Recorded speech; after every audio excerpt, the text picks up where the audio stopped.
या आठवड्यातील अखेरच्या दिवशी सेन्सेक्स 500 अंकांनी कोसळला तर निफ्टी 150 अंकांनी खाली आला। गेले 4 दिवस भारतीय शेअर बाजारात घसरण सुरू असून अशा वेळी योग्य कंपन्यांचे शेअर्स विकत घेणं ही एक संधी आहे। त्यामुळे गुंतवणूकदारांनी शेअर बाजारातील घसरणीचा सकारात्मक विचार करणं गरजेचं आहे। आज सेन्सेक्स 81,800 वर बंद झाला तर निफ्टी 25,000 पर्यंत आला। बँक निफ्टीमध्ये सुद्धा 600 अंकांची घसरण झाली। वर खाली असे हेलकावे घेणारा शेअर बाजार अनेकांना तारतो तर कित्येकांना डुबवतो। अभ्यास, संयम आणि सातत्य यातून शेअर बाजार पाहू शकतो। गेल्या महिन्यात वाढत गेलेला भारतीय शेअर बाजार गेल्या आठवड्यापासून घसरणीला लागलाय।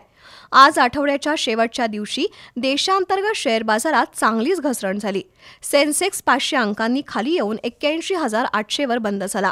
निफ्टी 150 अंकांनी घसरून 25,000च्या खाली आला तर बँक निफ्टी 600 अंकांनी घसरून 56,250 वर बंद झाला। भारत अमेरिका व्यापार कराराची अनिश्चितता, परदेशी गुंतवणूकदारांनी केलेली विक्री यामुळे शेअर बाजारात घसरण झाली आहे। सध्या गुंतवणूकदारांनी संयम ठेवून बाजार स्थिर होईपर्यंत थांबावं असा सल्ला या क्षेत्रातील तज्ज्ञांकडून दिला जातोय।